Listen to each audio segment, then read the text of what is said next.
মার মতো দরদি কেউ নাই গো মা।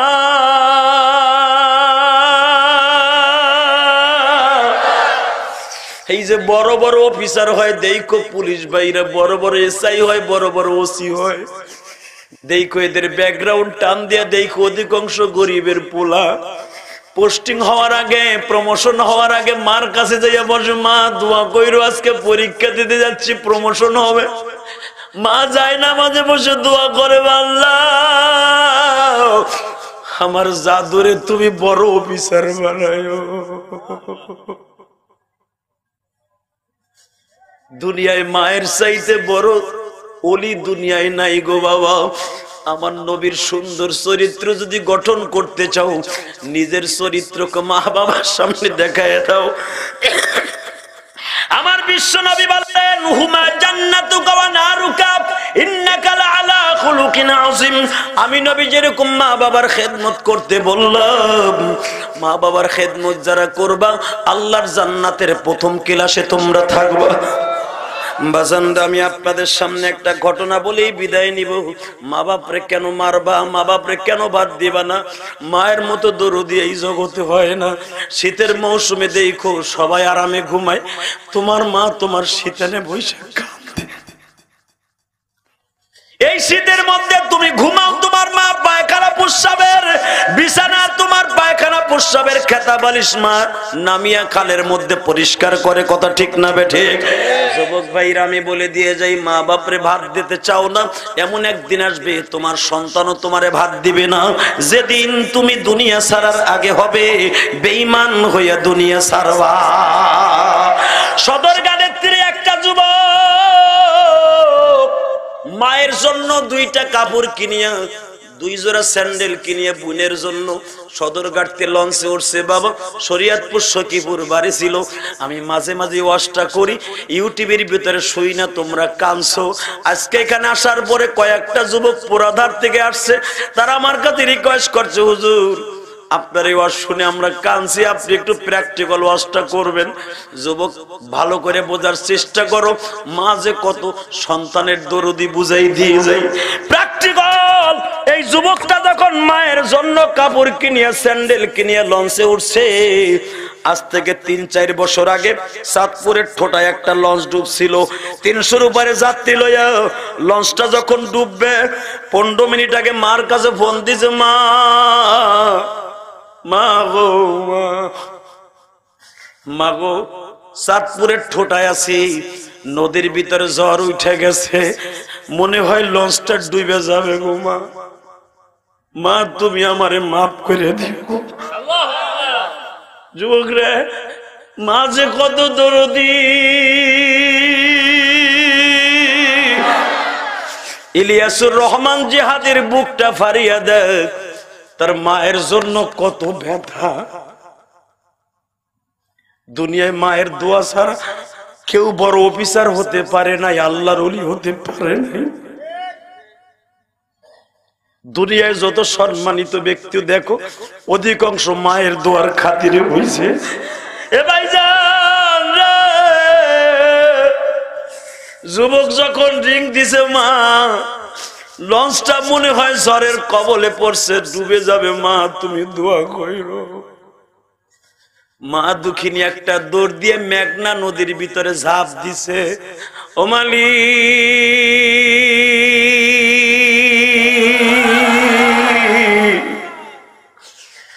আমার জাদু রিপন রে আমার কোলে ফিরে।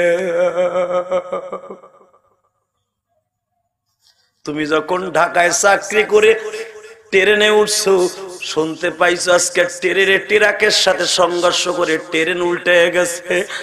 তোমার মা জানছে তুমি ওই ট্রেনে আছো, ওই বাসে আছো, সবাই বাবা তোমার কানে খবর আসার আগে তোমার মা যাই না যায়, ও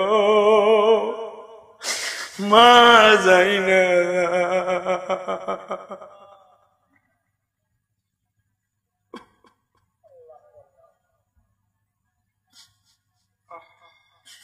লঞ্চটা ডোবার আগে ফোন দিছে, মা মা মা।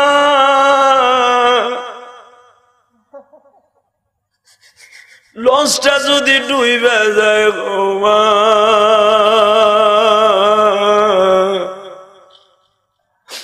তোমার রিপন রে মাফ করে দিও মা।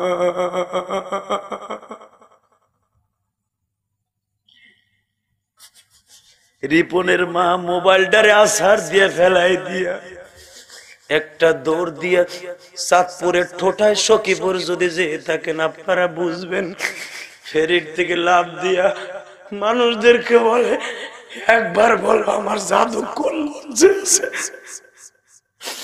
মানুষে পাগলের মতো টাইনা উঠায়, তোমার পোলা হলো চাঁদপুরের ঠোঁটায় গজারিয়ার পরে এখানে কেমনে বুঝবো? আরে ভাই লঞ্চটা ডোবার 5 মিনিট আগে আবার ফোন দিতে, মা মা গো মা, ও মা মা মা হয়তো এখনই ডুবে যাবে গো মা, মা যদি ডুবে যায় গো মা। উপরের মানুষগুলা নিচে যায় না, নিচের মানুষগুলা সাড়ে উপরে যাইতে দেয় না। মা আমি ইঞ্জিনের পাশে বসে আছি, মা যদি মরে যায় গো মা, দেখা হইব হাসরের ময়দানে।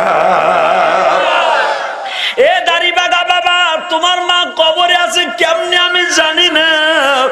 গতকালকে হাজার হাজার মানুষের সামনে পিরোজপুর যখন বাবা বলতেছিলাম, দাড়িবাগা বাজানরা কাঁদতে কাঁদতে অচেতন হয়ে গেছে, কারণ মায়ের চাইতে দরদি কেউ নাই। এই রত্ন যারা হারায়া ফেলছ আর কপাল পিটাইলেও পাইবা না।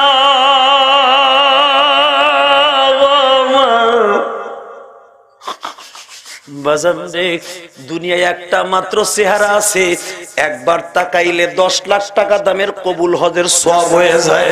দুনিয়ায় একটা ঘর আছে, কাবা ঘরের দিকে তাকাইলে সওয়াব হয়। একটা মাত্র চেহারা আছে, মা বাবার চেহারা, একবার তাকাইলে চোখের জুতি বাইরে যায়। যারা মা বাবার দোয়া নিবা, এরা কোনোদিন নেশা করতে পারো না, এরা কোনোদিন নামাজ কামাই দিতে পারো না। যারা মা বাবার অভিশপ্ত সন্তান, তারাই আজকে নেশা করে বাবা, তারাই আজকে পথভ্রষ্ট হয়ে যায়। যুবক তোর পাও ধরছি, এখন কানবি ভাই কানবি। এই রিপনের লঞ্চটা যখন ডুবিয়া গেল,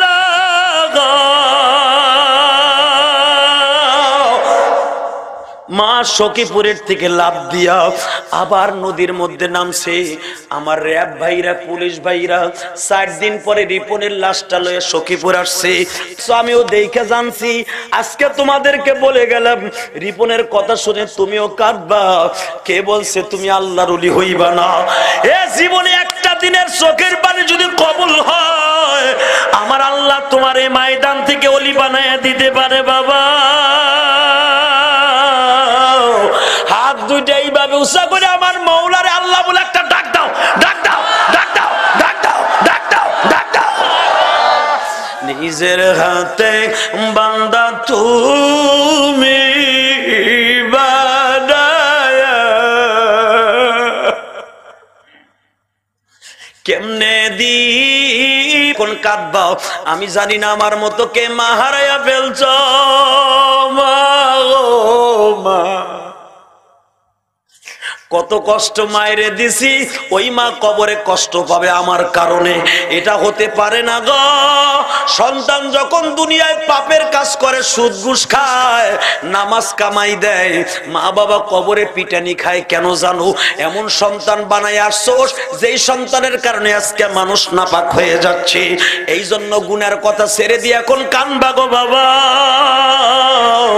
মায়ের মতো দরদি আর হতে পারে না। র‍্যাব ভাইরা যখন 4 দিন পরে রিপনের লাশটা লইয়া বাবা বরিশালের ঠোঁটার থেকে সখীপুর গেছে, 4 দিনের মধ্যে পানি খায়া লাশটা বাবা কলা গাছের মতো মোটা হয়ে গেছে। গোশতের থেকে চামড়া গুলা খসে খসে কিছু পড়ে গেছে। কোন মানুষ গন্ধে যাইতে পারে না। যুবকরে, সব মানুষগুলা গন্ধে বাড়িতে যায় না। র‍্যাব ভাইরা কেরাসিন তেল ঢেলে দিছে, পেট্রোল ঢেলে দিছে গন্ধ দূর করার জন্য। তারপরও মানুষ পচা গন্ধে মানুষ যাইতে পারে না। আহারে জনম দুঃখিনী মা, মায়ের নাকে গন্ধ লাগে না।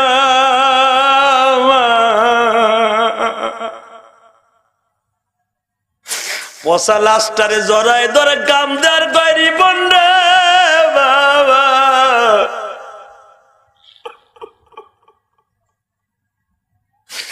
আমি মায়ের জন্য কি কাপড় কিনে নিয়ে আসলি বাবা, আমি মায়ের পরিধান করাইবার আগে তুই চলে গেলি বাবা।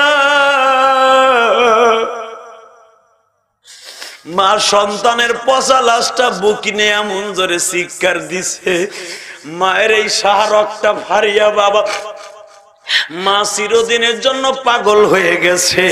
যুবকের সন্তানরে বুকি নিয়ে যদি মা পাগল হয়ে যায়, ওই মায়ের কষ্ট দিস না। বাপ মারা যায়, মা ছোট্ট ছোট্ট বাচ্চাগুলা বুকে লইয়া নিজের সুখ শান্তির কথা ভুলিয়া সন্তানগুলারে বুকি নিয়ে মানুষ করে। সেই সন্তান এ পাশ বিয়ে পাশ মওলানা হইয়া মায়ের ভাত দেয় না। যুবক আমি তোর দুইটা পাও ধরে বলে যাই, মা বাপরে কষ্টে রাইকে তুই বউ লই আরামে খাবি, তুই আসলে খানা কাজটা তুই জাহান্নামের আগুন খাস গো। বাপ 10টা টাকা চাইলে টাকা দেস না, তোর পোলা মাইয়ার পিছনে স্কুলের টিফিনের জন্য প্রতিদিন 100 টাকা দেস, বাপরে 10টা টাকা চাইলে দেস। হালাকে তোর বাবা পরের জমিতে কামলা দিয়া তোর পরীক্ষার ফি দিছে, হালাকে তোর বাবা রিক্সা চালাইয়া তোরে পরীক্ষার ফি দিছে। যুবক তোর দুইটা পাও ধরে বলে যাই, মা বাপরে কষ্ট দিবি না, রাজি আসো না? নাই রাজি আসর ভাই, রাজি আসর। আমি শুধু একটা যুবককে চাইবো, জীবনে আর এলাকায় আসবো কিনা জানি না, কারণ বাবা একটা থানা এখন একটা প্রোগ্রাম দেয়া কষ্ট। যুবক মাত্র 2 মিনিট একটা যুবক লাভ দিয়ে দাঁড়াবি, 2টা যুবক। তোর বাবা যদি এই মাঠে থাকে আমার দেখাই দিবি, কারণ আমি হজে যাই আমার বাবার পাও ধরে কাঁদছি। একটা যুবক লাভ দিয়ে দাঁড়াই বলতো, হুজুর আমার বাপ এই মাঠে আছে, আমার বাপ এখন জড়াই ধরে আমি কাঁদবো। তোর বাপ যদি এখন মাফ করে দেয়, আমি বলে গেলাম এই গভীর রাত্রে 12:15 আল্লাহ তোরে আল্লাহর ওলি বানাই দিয়ে দুনিয়া থেকে নিতে পারে। ওঠ যুবক ওঠ। কোন যুবক আসর? যুবক ওঠ। আমি বলছি যুবক ভাই, কোন কোন যুবক আসর? তোর বাপ এই মাঠে আছে, পাগলের মতো দৌড় দিয়ে তোর বাপের কাছে মাপ চাবি। ওঠ তো যুবক, ওঠ তো। কোন যুবক আসর? তোর বাপ এই মাঠে আছে, তোর বাবার কাছে মাপ চাবি। ওঠ ওঠ। আমি বলছি যুবক নাই এখানে, যুবক লাভ দিয়ে দাঁড়াই। ওঠ তো। কোন যুবক আসর? তোর বাপ এই মাঠে আছে, তোর বাবার পাও ধরে এই মাঠের ভিতরে মাপ চাই, আল্লাহর ওলির খাতায় নাম দিবি। ওঠ যুবক নাই এখানে, তোর বাপ এই মাঠে নাই, তোর বড় ভাই এই মাঠে নাই। ও দাড়ি পাকা বাবা, আপনার বড় ভাই এই মাঠে নাই। বড় ভাই যদি এই মাঠে থাকে, এক ভাই আর একবারে বুকিনে মাপসান তো বাবা, ওঠেন তো। এখানে কেউ নাই ভাই রে ভাই, বুকিনে মাপসাবেন, 2 ভাই একসাথে ওয়াজ শুনতে আসছেন, ওঠেন তো। যুবক ভাই নাই এখানে? এ যুবক ভাই, এ দাড়ি পাকা বাবা, আপনার ভাই এই মাঠে আছে, 2 ভাই বুকের সাথে বুক লাগাই আল্লাহর কাছে মাপ চাবেন। যদি 2 ভাইয়ের কান্না দেখে আল্লাহ মাফ করে দেবে আপনার মা বাবাকে। ওঠেন তো। যাদের মা বাবা আজকে নাই, ভাই এই ভাই মাঠে আছে, এক ভাই আর একবারে বুকি নিয়ে কানবা। ওঠো ওঠো যুবক, আমি বলছি ওঠ ওঠ। তোমরা দুজন কি হও? হ্যাঁ দেখো কেমনে কান্দে, ছোট ভাই বড় ভাইরে বুকে নিয়ে কান্দে। ওর যুবক ওঠ, দেখ বাবারে বুকে নিয়ে কান্দে। যুবক আমি দেখ, ওই যে দেখ যুবক তার বাবার বুকের মধ্যে বসে কান্দে। আমি বলছি যুবক এইভাবে তুই কাঁদ, চোখের পানির বিকল্প কিছু নাই। ওর ওর যুবক ওঠ। আমি তোর 2টা পাও ধরছি। ও দাড়ি পাকা বাবা, তোমার ভাই এই মাঠে নাই, তোমার ভাই এই মাঠে নাই। এ যুবক তোর বাপ এই মাঠে নাই, তোর বাপ এই মাঠে নাই। আল্লাহ তুমি দেখো গো, যুবক তার বাবার পাও ধরে কান্দে, ভাই ভাইরে বুকে নিয়ে কান্দে। মালি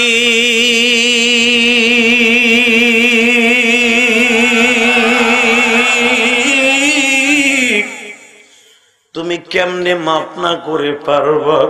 তোমার বিশ্ব নবী বলেছে, যখন ভাই ভাইরে বুকে নিয়ে কান্দে, তুমি মাঝখানে বসিয়ে ভাইরে মাফ করে দাও। আল্লাহু আকবার জোরে বলেন তো বাবা। আর কেউ নাই এভাবে কাঁদতে পারবি না? দেখ 2 ভাই কেমনে কান্দে, দেখ। এই ওদের জীবনের কোন আমল কবুল হয়েছে আমি জানি না। বড় ভাই যখন ছোট ভাইরে মাফ করে দিবে, ওদের চোখের পানি এখনই মা বাবার কবরে চলে যাবে। এই যুবক আমি বলছি ওঠ। আমি তোর পাও 2টা ধরছি যুবক, ওঠ। এখন তোর বাবারে জোরে জড়াই ধরে কানবি, তোর বড় ভাইরে জড়াই ধরে কানবি। একসাথে খেলার মাঠে বন্ধুরে বন্ধু কষ্ট দিস, ওর বন্ধুরে বুকে নিয়ে কানবি। দেখো যুবক কেমনে জড়াই ধরে কান্দে, ভাই ভাইরে বুকে নিয়ে কান্দে। আল্লাহ, ছোট ভাই সারা জীবন বড় ভাইয়ের কাছে ঋণী। আল্লাহ আল্লাহ এদেরকে তুমি মাফ করে দাও। জোরে কোন আমিন, আরো জোরে কোন আমিন। এ দাড়ি পাকা বাবা, আমি জানি এ যুবক, তোরা যারা এখনো বাবার কাছে মাফ চাইলি না, তোর মতো বদমাশ এই মিরপুরে একটাও নাই, একটাও নাই বদমাশ। তোর চাইতে যেই যুবকটা বাবার জড়ায় ধরে কাঁদতেছে ওর ক্রেডিট কম না। এ দাড়ি পাকা বুড়া, তোমার চাইতে এই দুজনের ক্রেডিট কম না। যারা মাপ চাইলে না তোমার মতো হতভাগার হতে পারে না। নামাজ রোজা সব ঠিক আছে, কিন্তু তুমি মানুষের হক মাইরা কবরে গেছো, তোমার জন্য জান্নাত হারাম হারাম হারাম হারাম। অতএব আমি 30 সেকেন্ড টাইম দিলাম। রাসূল বলেছেন এক মুসলমান আর এক মুসলমানের বুকে নিয়ে মাফ চাইলে বলে আল্লাহ মাফ করে দিবে। 30 সেকেন্ড টাইম দিলাম। আপনার পাশে কি আছে দেখার বিষয় না। এই আপনার পাশে কোন গ্রামের ছেলে আছে জানেন? আপনার চাচতো ভাই, মামাতো ভাই, খালাতো ভাই, যে যারে পাবেন পাশে দাঁড়ান, ওঠেন। একজন আর একজনের বুকে নিয়ে কাঁদেন, ওঠো। তুমি যারে পাবা তারে জড়াই ধরো যুবক, আমি বলছি তাড়াতাড়ি। এই যুবতী বোন, দেখো তোমার মা আছে কিনা, দেখো তোমার ভাবি আছে কিনা, দেখো তোমার শাশুড়ি আছে কিনা। একজন আর একজনের বুকে নিয়ে কাঁদবি যুবক, হাসবি না, হাসবি না। তুই যারে পাবি তারে বুকে নিয়ে কাঁদবি। এ দাড়ি পাকা মুসলমান, একজন মুসলমান আর একজনকে নিয়ে কাঁদবা, জোরে বল আল্লাহু আকবার। এই কান্দো, এ যুবতী বোন, তাড়াতাড়ি মহিলা প্যান্ডলে একজন আরেকজনের জড়াই ধরে কান্দো। ও মা তাড়াতাড়ি কান্দো। আল্লাহ তুমি মাফ করে দাও বান্দার। আল্লাহ দেখো কেমনে যুবকরা কান্দে, দেখো দেখো। আল্লাহ তোমার রাসূল বলছে এক মুমিনের বুবুক আরেক মুসলমানের সাথে লাগার সাথেই তাদের গুনাহ মাফ হয়ে যায়। আল্লাহ কবুল করে নাও, জোরে করে আমিন। বসে পড়েন। আমার নবী মা আয়েশাকে ডাক দিয়া বলে, আয়েশা রে,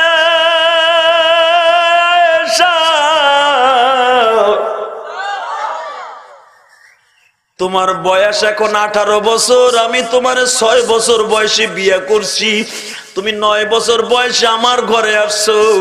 আয়েশা যেই বয়সে দুনিয়ার কোন মহিলা 53 বছর পুরুষের সাথে বিয়ে বসে না, ও আয়েশা 53 বছরের বুড়ার সাথে 6 বছরের মায়ের বিয়ে বসলাম। আয়েশা আমি তোমারে কি দিয়া দিতে পারি? মা আয়েশা বলেন, আমি আপনার কাছে কিছুই চাই না, শুধু একটা জিনিস আমারে দিবেন গো নবী। আপনি জানো আমার আগে ইন্তেকাল না করেন।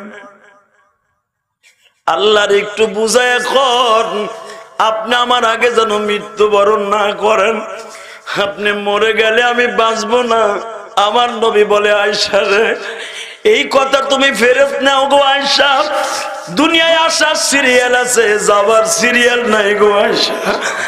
বাবার সামনে সন্তানের লাশ কাঁধে লয়ে যায়, ছোট ভাইয়ের সামনে বড় ভাই কাশলাদে লয়, বড় ভাই ছোট ভাইয়ের লাশ কাঁধে লয় গো আয়েশা। আয়েশা তুমি এই কথা আমার কাছে বইলো না, যদি আর কিছু চাওয়ার থাকে চাইয়া লও। আয়েশা বলে, হুজুর তলে একটা জিনিস আমারে দেন। আমি আয়েশা এখন 18 বছর বয়স আমার, যদি আপনি আমারে চাইরা যান,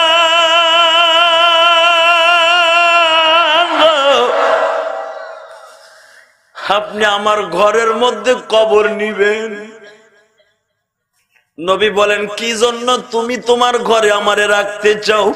হুজুর আমি আপনার তৃপ্তি মিটাইয়া খেদমত করতে পারি নাই। আমি আয়েশা ছোট ছিলাম, আপনার অনেক যন্ত্রণা দিয়েছি, বিবির হক আমি আদায় করতে পারি নাই। আপনার ইন্তেকালের পরে প্রতিদিন আমি আপনার সাথে এই রওজার পাশে বসিয়ে কথা বলবো। আমার নবী বললেন, আয়েশা রে, ঠিক আছে, আমি ওয়াদা দিলাম, প্রতিদিন স্বপ্নের ভিতরে আমি তোমার কাছে বসে কথা বলবো। ও আয়েশা আর কিছু চাও কিনা? হুজুর আমি আর একটা জিনিস চাই গো নবী, সেই জিনিসটা হলো আপনার কবরের পাশে আমি ঘুমাইতে চাই। আয়েশা আমার পাশেই তো তোমার বাবা আবু বকরের জায়গা বরাদ্দ হয়ে গেছে। হুজুর তাহলে আমার বাবার পাশে আমি থাকবো। আমার নবী বললেন, ঠিক আছে আয়েশা, তোমারে দিয়ে দিলাম। ও বাজান এখন দিলটা নরম করে দিবেন। নবী দুনিয়ার থেকে যাওয়ার 10 বছর পরে হঠাৎ করে হযরত ওমরকে বেঈমানরা নামাজের মধ্যে বল্লম মাগাইল। ওমর নামাজের ইমামতি করতেছিলেন, পিছনের থেকে বাবাই সন্ত্রাসীরা মনে মনে ভাইব ওমরের জামানার সন্ত্রাসী জিএমবি ছিল। এবাদান জিএমবি তো আমাদের দেশের সংখ্যা জঙ্গি সংগঠন, ওমরের জামানার জঙ্গি সংগঠন ছিল হালে খারিজিয়া নামে একটা সম্প্রদায়, রাফিজিয়া খারিজিয়া। এই নাস্তিকগুলা সদা সর্বদাই মুসলমানের সাপোর্ট লাগাইয়া দাড়ি টুপি লাগাইয়া মুসলমানকে মারতো। আজকেও দেখবেন দাড়ি টুপি লাগাইয়া পেট্রোল বোমা মারে। কথা বলেন না কেন? সারা পৃথিবীর সামনে মুসলমানকে কালারিং করার জন্য। আসলে তালাশ করে দেখো, যারা দাড়ি টুপি লাগাইয়া বোমাবাজি করে একটাও মাদ্রাসায় পড়ে নাই। কথা বলে না কেন? আজকে বাংলাদেশের আলেম উলামাকে, দাড়ি টুপিদেরকে, যারা আজকে ইহুদিদের সামনে জিএমবি সাজাবার জন্য যারা মুসলমানদেরকে এই রূপের বান্ধিত করেছে, আল্লাহর কাছে নালিশ দিবা, আল্লাহ তাদের এই জমিনে বিচার হক। কে রাজি আছো? আল্লাহকে তুই হাত তুলে দেখায় দাও।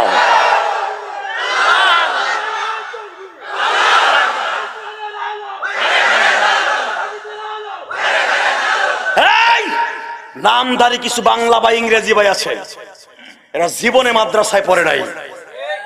আজকে জিএমবির খাতায় নাম দিয়া আলেম ওলামারে বদনাম করতেছে। ইহুদিরা বলে মুসলমান সন্ত্রাসী না, ইন্নাদ-দীনা ইনদাল্লাহিল ইসলাম।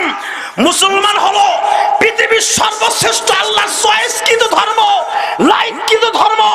এই ধর্ম কোনোদিন কোন বেঈমানের সাথে গাদ্দারি করতে পারে না। কোন বেঈমান আঙ্গুল জায়গায় কথা বলবে মুসলমানের সামনে, এটা আল্লাহর লজ্জাস্কর কথা। আজকে আমাদের কোরআনকে ভুলে যাবার কারণে, কোরআনের অপব্যাখ্যা দিয়া বুঝাবার কারণে আজকে ছেলেগুলো জিএমবি হয়ে যাচ্ছে। কথা বলেন না কেন? তবে যদি এই সূরাতে কেউ রে পায় দাড়ি টুপি লাগাই আপনি উল্টা পাল্টা বুঝায়, হাতটাও বাইঙ্গা থানায় দিয়ে দিবেন। এটা আসলে সত্যিকারের মুসলমানের বন্ধু না, এটা মুসলমানের শত্রু। কথা বলেন না কেন? আল্লাহু আকবার জোরে বলেন। কষ্ট হইতাছে? 5 মিনিট। হ্যাঁ 5 মিনিট। হ্যাঁ হ্যাঁ কয় মিনিট? 1 ঘন্টা? সারা রাত বয়ে থাকবেন? সবাই বয়ে থাকবেন?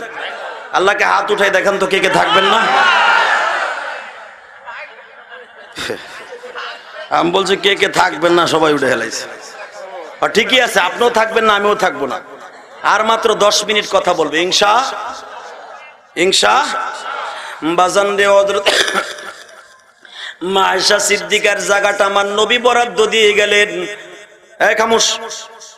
মা আয়েশা সিদ্দিকা রাদিয়াল্লাহু তাআলা আনহার জায়গাটা আমার নবী বরাদ্দ করে দিয়ে গেছে। আয়েশা তুমি আমার পাশে ঘুমাইবা। নামাজের মধ্যে মুনাফিকরা নামাজে ওমর ইমামতিতে দাঁড়াইছে, বাবা পিছনের থেকে এমন জোরে বল্লম মারছে, হযরত ওমরের নারী বুড়িগুলা পেট দিয়ে বের হয়ে গেছে।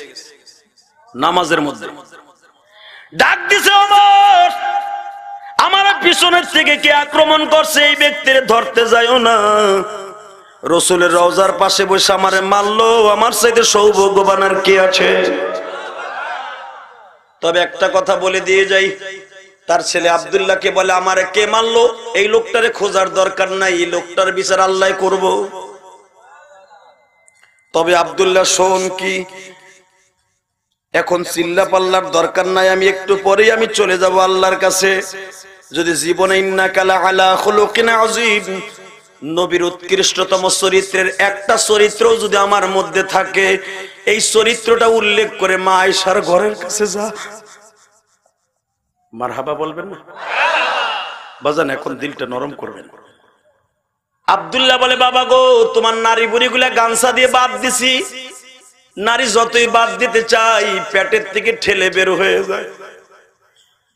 বুখারীর মধ্যে আসছে, দেখবেন ওমরের মৃত্যুর কাহিনী আল্লামা শামসুল হক ফরিদপুরীর হাতে করা ছাত্র আল্লামা জিদুল হক, যে হলো সরমনায় আল্লাহর কুতুবের শিক্ষক, বুখারীর মধ্যে লেখছে ওমরকে দুধ খাওয়াইতেছে, দুধগুলা পেট দিয়ে বাইর হয়ে যায়। বাবা এমন ভাবে বল্লম দিয়ে আঘাত করছে নামাজের মধ্যে। ওমর এখন বিদায় নিয়ে যাবে, বিদায়ের আগে আব্দুল্লাহরে ডেকে ডেকে বলে, আব্দুল্লাহ রে, কে আমারে মারছে এটা দেখার বিষয় না, তুই আয়েশার কাছে যাইয়া বলবি ইন্নাকা লাআলা খুলুকিন আযীম, শুধু একটা আয়াতের তাফসীর করে গেলাম। নবীর চরিত্রের একটা চরিত্র যদি আমার মধ্যে থাকে, আয়েশার জায়গাটা যেন আমার একটু হাদিয়া দিয়ে দেয়। আমার মনটা চায় আমি আমার নবীর জন্য দুনিয়ার সবকিছু পাল্টায় ফেলছি। আমি ওমরের মতো সিংহ মানুষ, সিংহ পুরুষ, বদমেজাজি মানুষ আল্লাহ দুনিয়ায় মক্কায় আর বানাইছে কিনা জানি না, তবে আমি ওমর নবীর কাছে ইসলাম কবুল করার পরে যদি আমি এরকম হয়ে যাইতে পারি, আয়েশাকে বুঝাইয়া বলবি যেন জায়গাটা আমারে দিয়ে দেয়। তাড়াতাড়ি যারে আব্দুল্লাহ, ওমরের সন্তান আব্দুল্লাহ খুব দ্রুত আয়েশার ঘরের সামনে যায় এতিমের মতো লাফ দিয়ে দাঁড়ায় বলে, ও উম্মুল মুমিনিন মা আয়েশা, মনে রাখেন আয়েশা কিন্তু দুনিয়ার ভাবে বোন হয়, ঠিক না বেটি? কারণ মা আয়েশা হইতেছে আমার নবী হলো ওমরের জামাই, কারণ ওমরের একটা মেয়ে হাফসাকে আমার নবী বিয়ে করছে। সেই হিসাবে আয়েশাও তো হুজুরের বিবি, হাফসাও হুজুরের বিবি, ভাবি হয় না, বোন হয় না, বিয়ান সাহেব হয় না, দুনিয়ার নিয়মে। কিন্তু এখানে দেখেন উম্মুল মুমিনিন আল্লাহ কোরআনে বললেন, এই জন্য দুনিয়ার কেউ তাদেরকে ভাবি সম্বোধন করতো না, সবাই মা বলতো। উম্মুল মুমিনিন মা আয়েশা, আব্দুল্লাহ আমি সবই শুনছি, কারণ তোমার বাবার বডিটা আমার দরজার কাছে পড়ে রয়েছে। তোমার বাবা আমার মুখ থেকে খুব দ্রুত শুনতে চায় নবীর একটা চরিত্র, ইন্নাকা লাআলা খুলুকিন আযীম, উত্তম চরিত্রের যদি একটা চরিত্র থাকে তার ওসিলা করে চাইছি আমার জায়গাটা দিবেনি। এই আব্দুল্লাহ, তোর বাবা এটা চাওয়ার সাথে সাথে আমি নবীর রওজার কাছে দাঁড়াইছিলাম, দুরূদ শরীফ পড়ে যখন ধ্যানমগ্ন বসে গেলাম, আওয়াজ হইতেছে, আয়েশা রে, তুমি যদি তোমার জায়গাটা হাদিয়া দিয়ে দাও, আল্লাহ তোমার জান্নাত হাদিয়া দিয়ে দিব। আয়েশা, আমি নবী তো জায়গাটা তোমারে দিছি, তুমি ভালোবাসি আমার খলিফাতুল মুসলিমিন ওমরকে দিয়ে দাও। আমার দুইটা শ্বশুর আমার পাশে ঘুমিয়ে থাকুক। আব্দুল্লাহ, আমি উদারতার প্রমাণ দিয়ে গেলাম।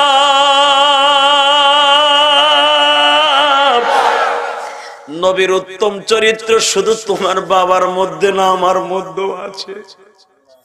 শুধু তোমার বাবার বিদায়ের আগে বলে দিয়ে যাও, তোমার বাবা যখন নবীর পায়ের কাছে ঘুমাবে, আমার নবীরে যেন বুঝাইয়া বলে, কারণ শহীদরা তো মরে না, ওয়ালা তাকুলু লিমান ইউকতালু ফি সাবিলিল্লাহি ইয়ামুত বাল আহইয়াউ ওয়ালাকিন লা তাশউরুন। আল্লাহ কোরআনে বলে শহীদরা মরে না, দেশ রক্ষার্থে যারা মুক্তিযোদ্ধা মারা যাবে, ঈমান লয়া যদি মারা যায়, আমি আল্লাহর কাছে আজীবন তারা জীবিত। তোমার বাবাকে নামাজের মধ্যে শহীদ করলো, আমি আয়েশা জানি তোমার বাবা কবরে জীবিত থাকবে, যাইয়াই তো নবীর সাথে কথা বলবে। আমার নবীর কাছে যাইয়া বলতে বইল, আমি আয়েশা তোমার জায়গাটা দিয়ে দিছি, নবী আমার পরে খুশি কিনা। নবীর মন ছিল উদার, আমি আয়েশা নবীর একটা চরিত্রকে গঠন করিয়া ভালোবাসিয়া জায়গাটা দিয়ে দিলাম।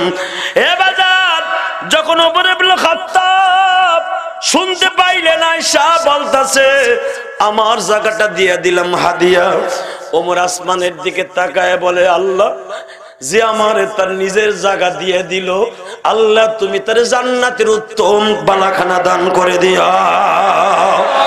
ভাইজান দেখুন, দিলটা নরম করে দিবেন।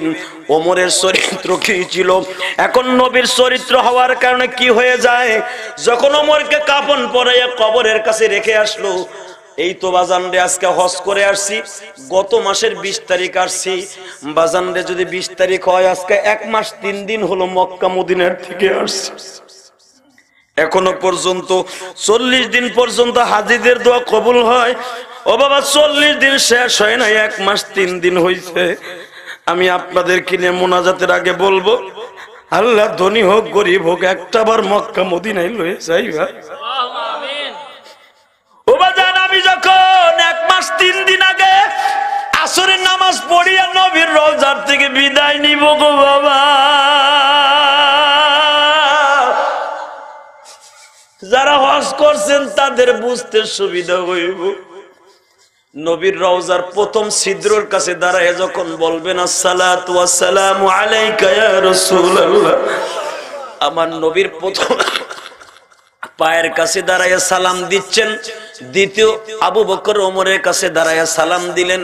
তৃতীয় ওমরের রওজার পাশে দাঁড়ায় সালাম দিলেন।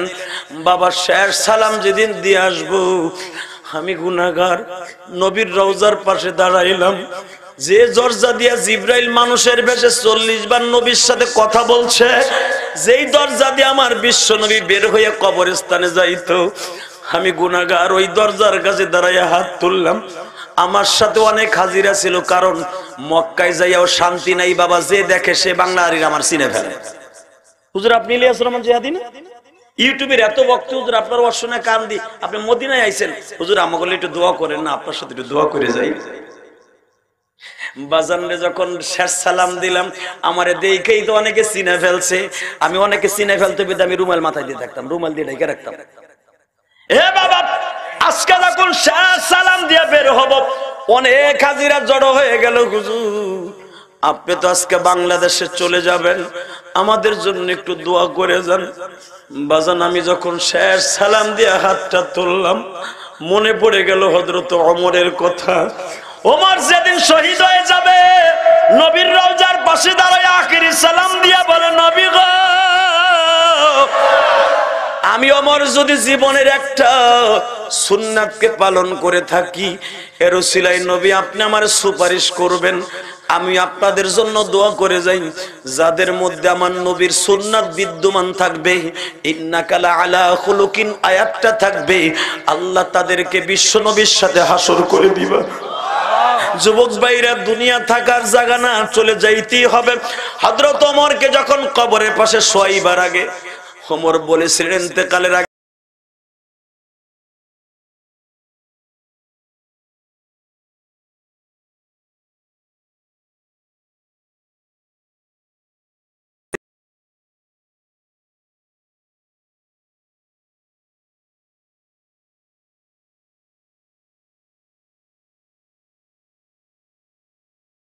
তো আমার ভিতরে নবী সন্তুষ্ট ছিল না। অতএব নবী যদি আমার পরে সন্তুষ্ট থাকে, নবীর কবর থেকে আওয়াজ আসবে, এটা আমার বিশ্বাস। আপনাদের জানা আছে লম্বা চওড়া হাদিস, হযরত ওমরকে যখন দাফন করার আগে নবীর রওজার পাশে যাইয়া উসমান গনির মতো জলিল কদর সাহাবীরা সালাম দিলে নবী স্পষ্ট সালামের উত্তর দিতেন। কারণ এটা তো আপনার আমার কান্না, নবীর সালামের উত্তর শুনবো। সাহাবা একরামের মতো ওলি পৃথিবীতে আছে। যখন নবীর রওজার পাশে দাঁড়ায় জিজ্ঞাসা করলেন, নবী গো, আপনার ওমর আপনার পাশে ঘুমাইতে চায়, পারমিশন আসেনি? রওজা থেকে আওয়াজ আসতেছে, ও সাহাবীরা, যে ওমর তার জীবনটাকে পাল্টাইয়া ফেললো কোরআনের পবিত্র জিনিস দিয়া, আমি নবীর সুন্নাত দিয়া, চরিত্র দিয়া যার জীবনটাকে গঠন করলো, আমি নবী তারে কেমনে বলে থাকি গো? আমার ওমরকে বলে দে আমার পাশে ঘুমাইতে কোনো দ্বিধাবোধ নাই। এ যুবক ভাইরা, কেন আয়াতের কথা বলে গেলাম? তোমার মধ্যে যদি নবীর চরিত্র থাকে, ওমর নবীর রওজার পাশে ঘুমাইয়া নবীর সাথে কথা বলে, তুমি যদি ওই মিরপুর থানায় ঘুমাও, যদি নবীর চরিত্র তোমার মধ্যে থাকে, নবীর সাথে এখানে বসেও রওজার সাথে কথা বলতে পারবা। যখন তোমারে দাফন পড়াইয়া কবরে রেখে আসবে, বিসমিল্লাহি আলা মিল্লাতি রাসূলিল্লাহ, এই আয়াতটা যখন পড়ে আসবে, দোয়াটা পড়ে আসবে, 100% মনে রাখো, নবীর সূরাতে যদি তুমি থাকো, নবীর সাথে রওজার সাথে যোগাযোগ হয়ে যাবে। নবীর সূরাত গঠন করার নিয়ত আছে না নাই? জোরে বলেন না কেন? এক নাম্বার নবীর চরিত্র ছিল, কোনদিন আমার নবী মা বাবার বিরুদ্ধে ওয়াজ করছে? জোরে কর, আরো জোরে, আরো জোরে করছে? তাহলে আজকে যুবক মা বাপরে ভাত দেয় না কেন? যুবক ভাই আমার সাথে ওয়াদা দিবি, কোনদিন মা বাপরে কষ্ট দিবি না? হাত দুইটা উঠে দেখাতো ভাই। হে দাড়ি পাকা বাবা, আপনাদের মা নাই আমি জানি, তারপর হাত দুইটা আমার মওলারে দেখাই দেন। আল্লাহু আকবার জোরে বলেন তো দেখি, আল্লাহু আকবার জোরে বল। যুবক, আমি মুসাফির অবস্থায় ওয়াদা করে গেলাম, তুই যদি তোর মায়েরে ভালোবাসোস আমি তোরে থুইয়া জান্নাতে যাবো না। না মা, ওয়াদা দিলে তো সারা জীবন মা বাপের ভালোবাসবা তো? আর 5টা মিনিট আমার দিকে তাকায় থাকেন, জমিনের মালিক কে? আল্লাহ। আরো জোরে বলেন আল্লাহ। তোমার নামাজ রোজা সব ঠিক আছে, তোমার মা বাবার বরদোয়া তোমার অ্যাকাউন্টে জমা আছে, আমি আল্লাহর কোরআনকে সাক্ষী রেখে বললাম, আল্লাহর কোরআনকে সাক্ষী রেখে বললাম, তুমি যতবার আলেম হওয়ার হাজি হও, মা বাপদের বরদোয়া যদি তোমার অ্যাকাউন্টে থাকে, তোমার দোয়া আসমানে যাবে না, যাবে না, যাবে না, যাবে না। কথা বলেন না কেন? এই যুবক, মা বাবার বরদোয়া যদি অ্যাকাউন্টে থাকে, রসুলের যুগে থাকার পরও তার দোয়া আসমানে যায় নাই। হুজুরের প্রিয় সাহাবী 32 বছরের পোলা আলকামা, 32 বছর, 28 বছর বয়সে কালেমা পড়ছে। 4 বছর নবীর সান্নিধ্য লাভ করার পরে হঠাৎ করে বদরের যুদ্ধ, উহুদের যুদ্ধের পরে আলকামার ক্যান্সার হয়ে গেছে। খালি বাবনি ক্যান্সার এই যুগে আছে, ওই যুগে ছিল না? ওই যুগেও ছিল, মেয়ে ডায়াবেটিসও ছিল, সব রোগ ছিল, কিন্তু নাম জানতো না। আগে মানুষ বললে কয়টা কেমনে মরছে, কয় হার্ট ফিল করে মরছে, বলতো কিনা? আর এখন ওইটারে সাইজ করে কয় স্ট্রোক করে মরছে। কথা কন না কেন? এ ভাই কেমনে কয় হার্টে যেয়ে হার্ট ফিল করে মারা গেছে রৌদ্রের কারণে। আরে রৌদ্র না, ওইটা স্ট্রোক করছে। কথা কন না কেন? এটার সাইজ হয়েছে। আগে মানুষ কইতো কি হয়েছে, কয় পের মুহা হয়েছে, খালি ঘন ঘন মুতে। এখন ডাক্তারের কাছে গেলে কয় এটা ঘন ঘন মুত না, এটা ডায়াবেটিস। কথা কন না কেন? এটা সাইজ হয়েছে। রোগ রসুলের যুগেও ছিল, ছিল কি ছিল না? কত বড় বড় সাহাবী ডায়াবেটিসের রোগী হইয়া রক্তে ভুগতে ভুগতে মরে গেছে। নবী হাদিসে বলে দিলেন, যারা ভুইগা মরবা, রোগে মরবা, তারা জান্নাতে আগে যাইবা। তো রসুলের যুগে রোগ না থাকলে হুজুর এই হাদিস কেন বলছে? ঠিক না বেঠিক? জোরে কন। আসলে আপনাকে কষ্ট হয়ে গেছে, আহেন মুনাজাত করে আল্লাহুম্মা আমিন। করবো না? তবে একটা শর্তে আমি আর একটু বাড়াবো, যদি একটা লোক উঠে ওর লুঙ্গি টেনে ধরবেন, ও যাই যাক গা, ওর লুঙ্গি থাও। ওই বেটা কয় ঠিক, তোরে ধরলে তুই ল্যাংড়া হয়ে যাবি, বেটা লাইগে যাবে ঘুষা ঘুষি। তাই না, ধরতে হবে না, সবাই বসে থাকেন, মারহাবা করেন। বাবা লালমনিরহাট গেছি ওয়াজ করতে, মাঘ 22 শীত। আমি যখন কইছি ওয়াজ করবো আপনাকে মন মতো যত সময় চান করো, হে করতাছি, কইছি একটা শর্তে করবো। বুড়া একটা কয় কি শর্তে? বললাম যেটা যাবে এটা লুঙ্গি টেনে ধরবেন। 10 মিনিটে যাই না, মগারটা উঠছে। আরে গাঞ্জার নেশায় ধরছে না বিড়ির নেশায় ধরছে? কারণ বিড়ির নেশা তো খুব কড়া নেশা বাবা, বিড়ি খাওয়া তো সুন্নাহ। কথা কন না কেন? আমার নবী বিড়ি খাইছে? এ জোরে কও না কেন? গাঞ্জা খাইছে? এখন গাঞ্জা আমরা বিরুদ্ধে গাঞ্জা গাঞ্জা কই দেখে, এখন এটা নাম পাল্টাই থইছে সিদ্ধি।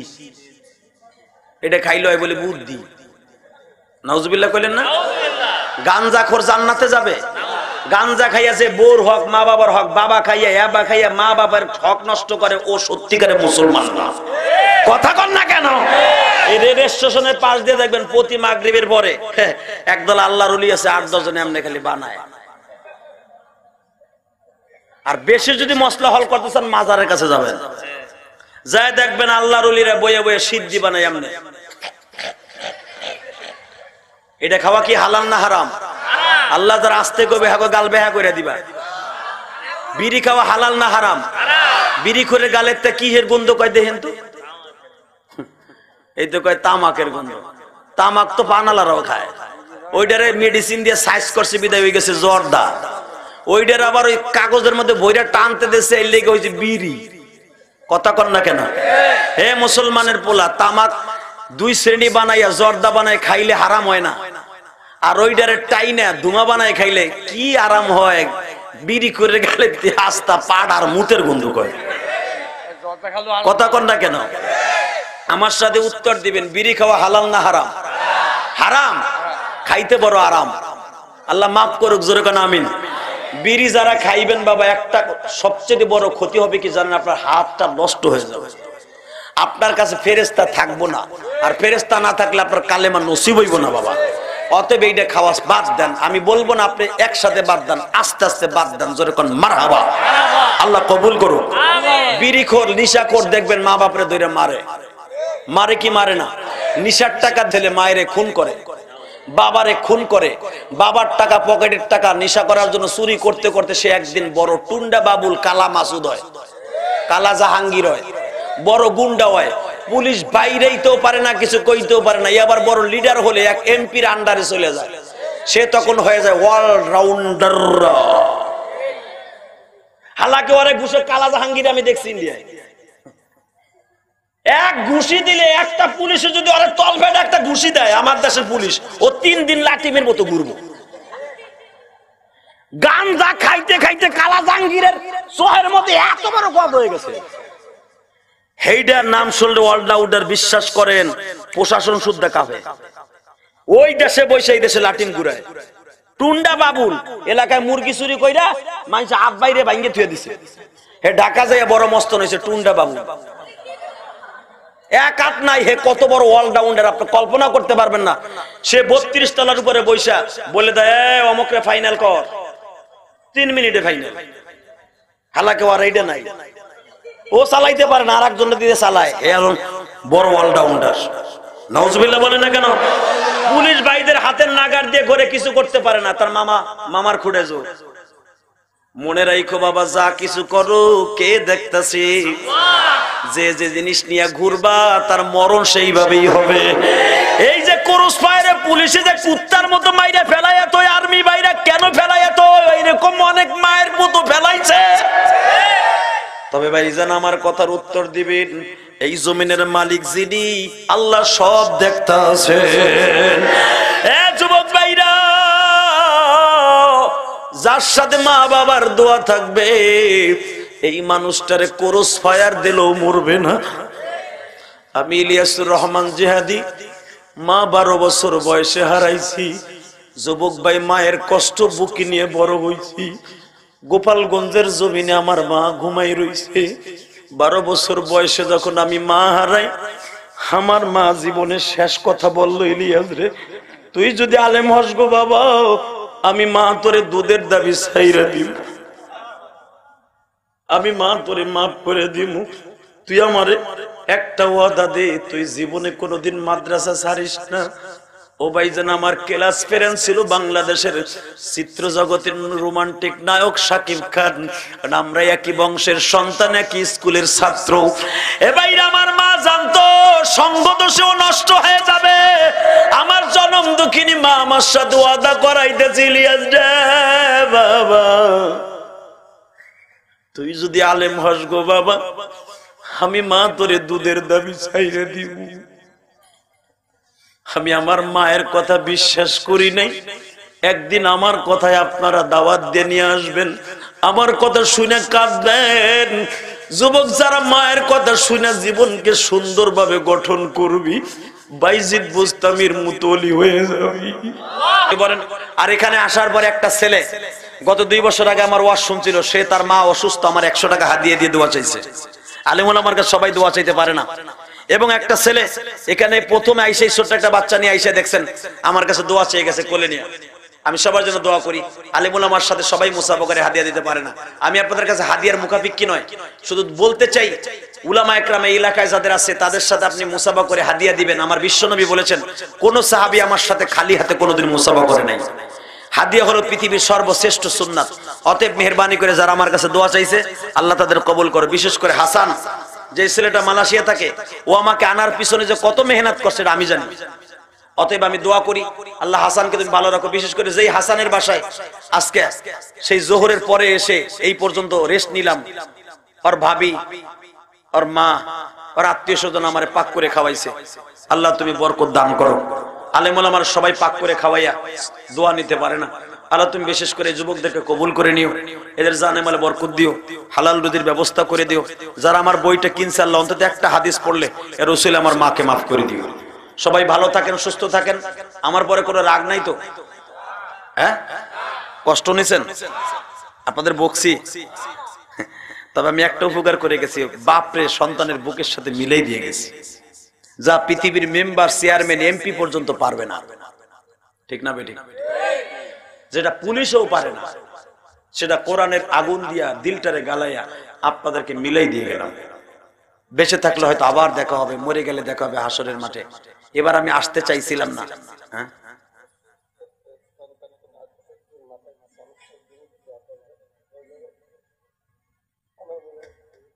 আমিন।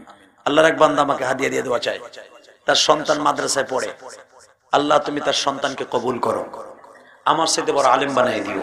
জোরে কোন আমিন, জোরে কোন আমিন। আমি মাহফিলকে আল্লাহর কাছে রেখে গেলাম, আল্লাহ আগামীকালকে যিনি আসবেন ওনাকে সহি সালামতে ময়দানে পৌঁছাই দেব। আল্লাহ উনিও আমার চাইতে, যদিও আমার ছোট সিনিয়র জুনিয়র, কিন্তু আমাকে অনেক ভালোবাসে। শহীদুল ইসলাম সাহেব, ও আমাকে উস্তাদ বলে। ফেসবুকের সাথে ওর সাথে আমার অ্যাড আছে। ও খুব ভালো বয়ান করে, শুনলেই বুঝতে পারবেন।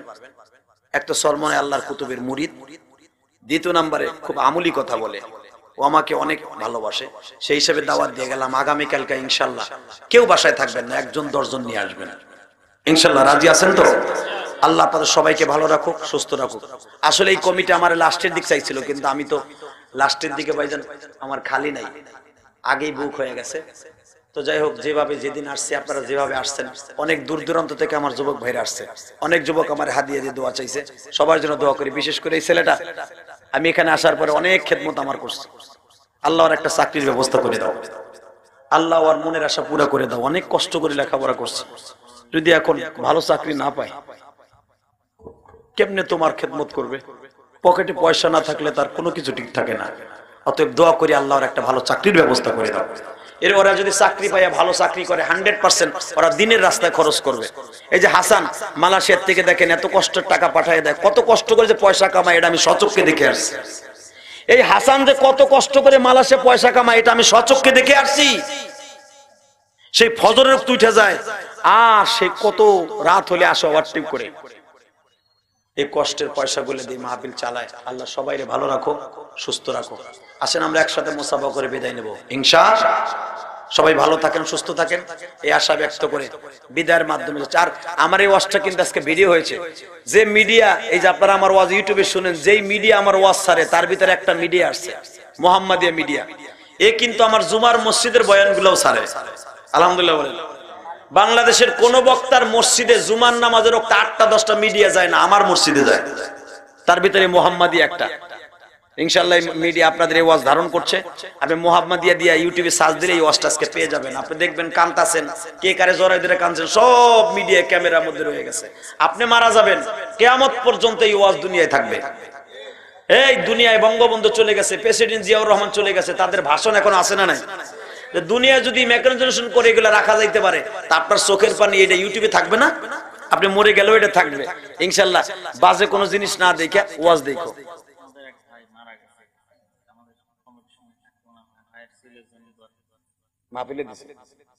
আল্লাহ তুমি কবুল করো, জোরে কোন আমিন। একটা ছেলে 100 টাকা দিয়া তার ভাইয়ের জন্য দোয়া চাইছে। আল্লাহ তুমি সবাইরে মাফ করো।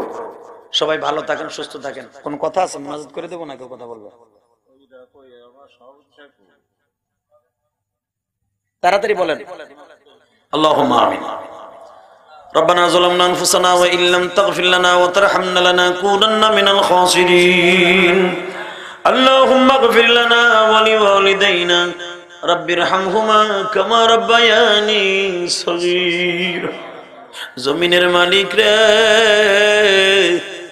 তুমি তাকায় দেখো, রাত 12টা বাজে, 12টা ওভার হয়ে গেছে। ও মালিক, 9:15 স্টেজে উঠছি, 12:15 মতো বেজে গেল। 3 ঘন্টা, 3.5 ঘন্টা তোমার পাগল গুলি বসে বসে কোরআনের মজমায় কাঁদলো। তোমার নবীর চরিত্রের আয়াত শুনিয়ে কত আল্লাহু আকবার বলে। আল্লাহ, বাপ সন্তান রে বুকে নিয়ে কাঁদলো, ভাই ভাই রে বুকে নিয়ে কাঁদলো। মুনাজাতের মাধ্যমে বিদায় নিয়ে গেলাম।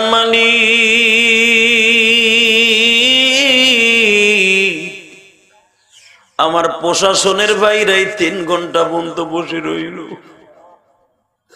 তারাও তো বসে বসে তোমার বান্দাদের অবস্থা দেখিয়ে কাঁদছে। আমার ভাইরাও তো মায়ের পাগল, বাবার পাগল। যদিও সরকারি পোশাক পরছে, একদিন তারাও তো সাদা কাপড় পরে কবরে চলে যাবে। দুনিয়ায় যে যে রঙের পোশাক পরি, মুসলমান হলে একটা পোশাক লইয়াই চিরতরে ঘুমাইয়া থাও।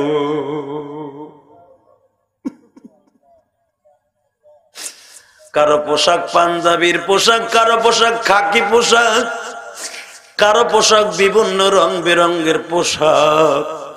এই পোশাকটা চিরতরে খসাইয়া কালো কাইথনটাও মাজার থেকে খুলিয়া জীবনের শেষ গোসল দিয়া কবরে মাটির ঘরে রাইখা আসবো। আরে মায়েরে কবরে রাখলাম, বাবারে কবরে রাখলাম।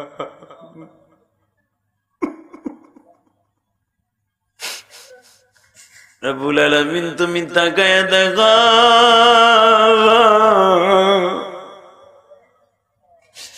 কার জানো জনম দুঃখিনী মানা।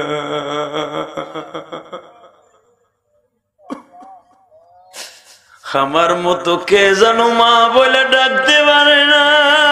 মালিক, হজ করে আসলাম, বাসায় যাইয়া কত মানুষ আমারে দেখতে আসলো, আমার মা তো দেখতে আসলো না। এমনি করে কত ভাই আছে বাসায় যাইয়া মা বলে ডাক দিতে পারে না।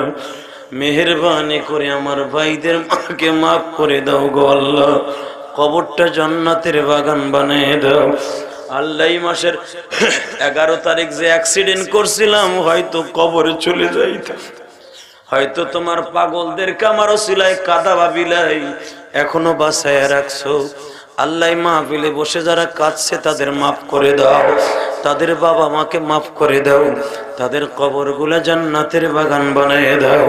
আয় আল্লাহ, খাস করে যেই হাসানের বাসায় খাইছি, যেই হাসান আমারে আনার জন্য এত কষ্ট করছে, মালিক ও মায়ের পাগল, বাবার পাগল আমি জানি, মেহেরবানি করে ওকে তুমি মাফ করে দিও। বিদেশের বাড়ি ভালো রাখো। খাস করে যে যুবক গুলাই মাহফিলের জন্য জান ফেদা করছে, আমি জানি এই যুবক কমিটি অনেক কষ্ট করছে মাহফিলকে সুন্দর করার জন্য। তার মধ্যে ডাইন পাশে একটা যুবক বসে আছে, আমারে বলে হুজুর লেখাপড়া করছি, ভাই ভাও দিছি, চাকরি হয় না, আল্লাহ ওর একটা সুন্দর চাকরির ব্যবস্থা করে দাও, আর মা বাবার মুখ উজ্জ্বল করার তৌফিক দিয়ে দাও। তোমার নবীর সুন্নাত গুলা মুখে আছে, রসিলার একটা ভালো ব্যবস্থা করে দাও আল্লাহ। আরো যারা দোয়া চাইছে সকলকে কবুল করো। তোমার এক বান্দা তার সন্তানের জন্য হাদিয়া দিয়ে দোয়া চাইছে, কবুল করে নাও। আরো কত যুবক রুমের মধ্যে দোয়া চেয়ে আসছে, কবুল করো। অনেক দূর দূরান্ত থেকে আমার ভাইরা আসছে, তাদের সবাইকে কবুল করো।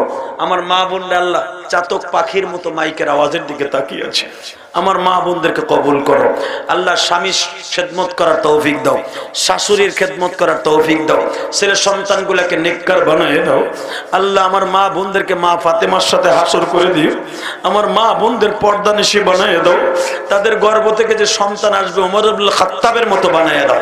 রাসূলের চরিত্র নিয়ে কথা বলেছি আল্লাহ, একটা আয়াতের তাফসীর করেছি, মেহেরবানি করে আমাদের রাসূলের একটা চরিত্র আমাদের ভিতরে গঠন করার তৌফিক দিয়ে দাও।